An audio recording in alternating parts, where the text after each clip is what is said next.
Bacaan Al-Quran ini akan dibacakan dengan langgam Nusantara.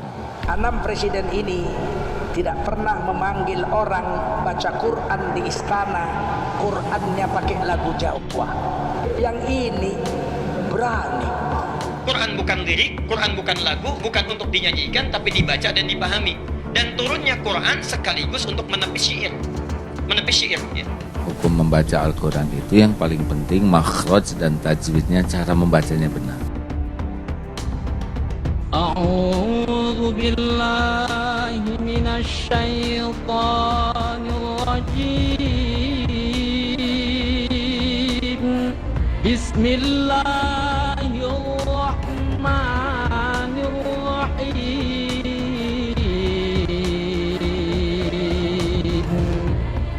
Ketua Media Center Persaudaraan Alumni atau PA 212, Novel Bahmukmin, meminta agar Majelis Ulama Indonesia atau MUI untuk kembali bersikap dan melakukan investigasi terkait dengan adanya Al-Quran Nusantara.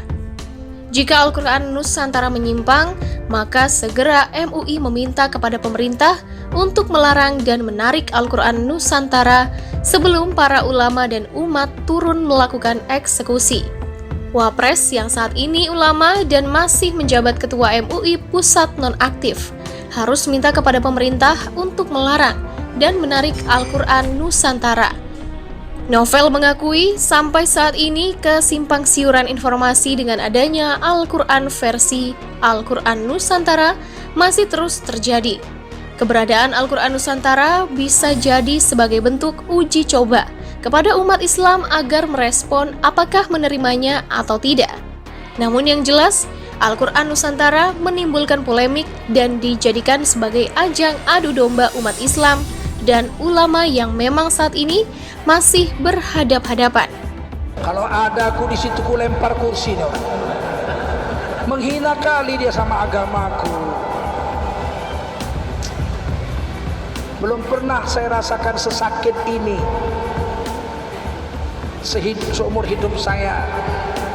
Orang menghina agama saya di depan mata saya, di hadapan pejabat-pejabat negara Republik Indonesia yang semuanya hampir semua Islam. Pemimpin negeri ini khusyuk mendengarkan. Menurut Novel, MUI pada tahun 2005 telah memberikan fatwanya nomor 7 bahwa sepilis atau sekularisme, pluralisme dan liberalisme adalah haram.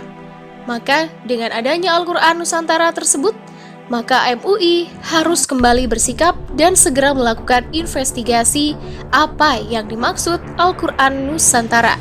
Peneliti dan pemerhati sosial keagamaan Ustadz Mahrus Ali mengatakan, Bapak Ibu sekalian, kalau kita sudah mengerti dasarnya bahwa membaca Quran itu tidak ada lagu yang khusus, yang penting sesuai tajwid. Kalau baca sesuai tajwid akan melahirkan irama yang menunjukkan ciri khas pembacanya. Imam Masjid Al-Ihsan dengan Al-Azhar pasti lain. Ketahuan kalau ngimami, ini pasti Masjid Al-Azhar, ini pasti imam dari Al-Ihsan, langsung.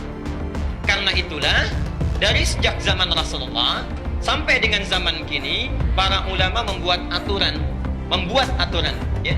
Tidak diperkenankan membaca Al-Quran itu dengan irama-irama yang sifatnya dikhususkan untuk hal di luar Quran. Zaman Nabi dulu ya, bukan zaman sekarang, zaman Nabi dulu. Dari zaman Nabi, itu selain Quran yang turun dari Allah sebagai bimbingan, ya, ada juga di kalangan masyarakat Arab yang terbiasa bernyanyi.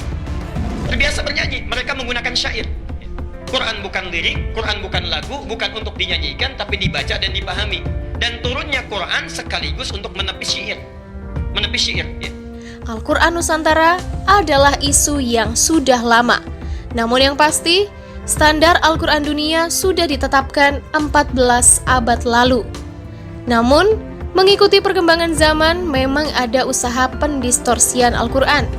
Tetapi karena Allah Subhanahu wa Ta'ala sendiri sudah menyampaikan bahwa Allah Subhanahu wa Ta'ala yang akan menjaga Al-Quran. Jika benar Al-Quran Nusantara, maka negara melalui Lajnah Pentahsyih Al-Quran Kemenak RI harus melakukan pendalaman dan memastikan jika ada kesalahan dan memutuskan serta mempublikasikan kepada halayak. Aparat berwenang juga segera bertindak menurut hukum yang berlaku agar tidak terjadi gejolak di masyarakat. Ustadz Mahrus mengakui selama ini sejarah berkali-kali mencatat upaya pemalsuan isi kandungan Al-Quran. Namun hal tersebut selalu dapat digagalkan, karena Allah Subhanahu wa Ta'ala sendiri berfirman, "Sesungguhnya kami yang menurunkan Al-Quran dan kami yang akan menjaga."